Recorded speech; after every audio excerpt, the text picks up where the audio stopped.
It's important that we familiarize you with all of the worst-case scenarios regarding air travel. We have to identify them and then disempower them. Well, I mean, wouldn't it be equally therapeutic to concentrate on the best-case scenario? That I'll have a wonderful flight and I'll come off the plane and people will be cheering and throwing money at me? Well, that's just as unlikely as the plane crashing. I mean, life falls somewhere between the best-case scenario and the worst-case scenario. The point of therapy is to remind us that life is mediocre.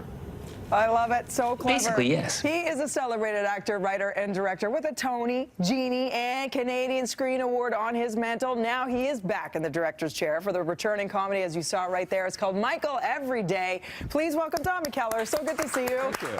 You know what? They applaud the people. Of course, we love you. Staff. We gave ourselves, like myself, a shame on me because I discovered this because you're on the show today. So of course I watched it yesterday. You didn't know about the show. I didn't know about it 5 years ago. Oh well, no, not many people did. That's true. It was called something else. It was called Michael Tuesdays and Thursdays. And now, so we've bumped it up a bit, and now it's Michael Every Day. But it's the same doctor-patient relationship. It's the same, but you don't have to have seen the last one, but it's about a doctor and his patient and this sort of codependent relationship. Such a brilliant cast, and I gotta say, it was one of those where you really do laugh out loud. It's not an in-your-face necessarily a mean funny. It's not mean. It's a quiet but packs a punch funny. Well, that's good.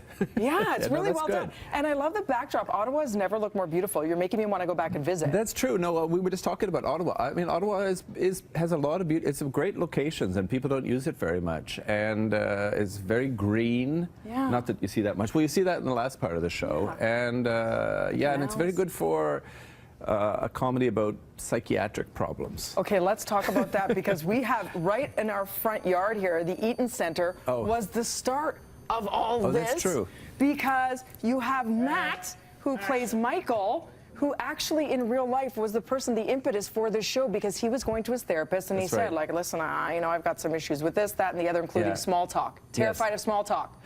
Matt has general anxiety disorder, and so his psychiatrist took him, one of his little therapy techniques was to take him to the Eaton Center, and he sort of minded him there and told him to go talk to strangers, basically. And ask them what time it is. Ask them what time it is, and, you know, learn that it wasn't so dangerous talking to people in public and that nothing would happen. They would normally tell them the time. And then, of course, you're working with your high school buddy. How cool that all these years you still get to do great work together. Bob Martin, who plays the psychiatrist, is my old pal from grade 10, and Matt Watts is my other friend too. So it's a very nice thing to. How nice is that? It's a brotherhood, right? Yeah. You must feel also comfortable with one another. Are there ever any fights, sibling rivalry, as it were? Well, you know, it's friends. So there's like, don't do that, do that. They're not fights, but they're complications.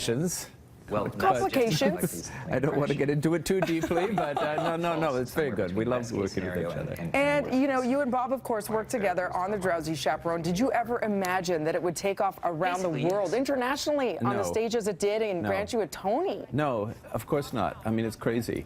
No, I mean, I wrote The Drowsy Chaperone with a bunch of other friends, including Lisa Lambert, old friend from high school.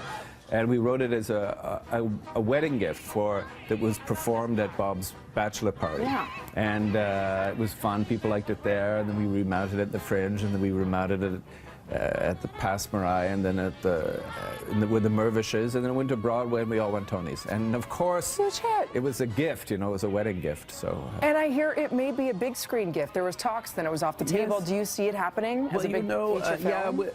Jeffrey Rush, who played the part in Australia, wanted to do it, and he had a sort of Australian version, and then, but now it's back in the Hollywood. We're playing the Hollywood route because, you know, musicals are back. Well, yeah, and you see La La Land, the success of that, right? Yeah. Listen, continued success with this. Don't make us wait another 5 years for season we'll do it. 3. And Ed Asner is brilliant in this. Ed Asner is a god. Yeah, he's very, very funny. I feel like you can ask the Trudeaus to have a little cameo right there. I mean, you're in their backyard. Well, I was scouting at a restaurant, and there he was sitting at the bar one time. You know, he was sitting at the bar chatting. It's such a good show. Yeah. They're going to come on board. It's got to happen. Right. I think you need to have a cameo in it as well. I do have a cameo this season. Yeah. Oh, good. So look out for that. It's called Michael Every Day. Premieres Sunday night at 9 on CBC. We need more laughter, and this is brilliantly done in this project of yours. BreakfastTelevision.ca. Tune in and see what all the fuss is all about. Good to see you. Thank you. Right now, over to Kev. Good to see you.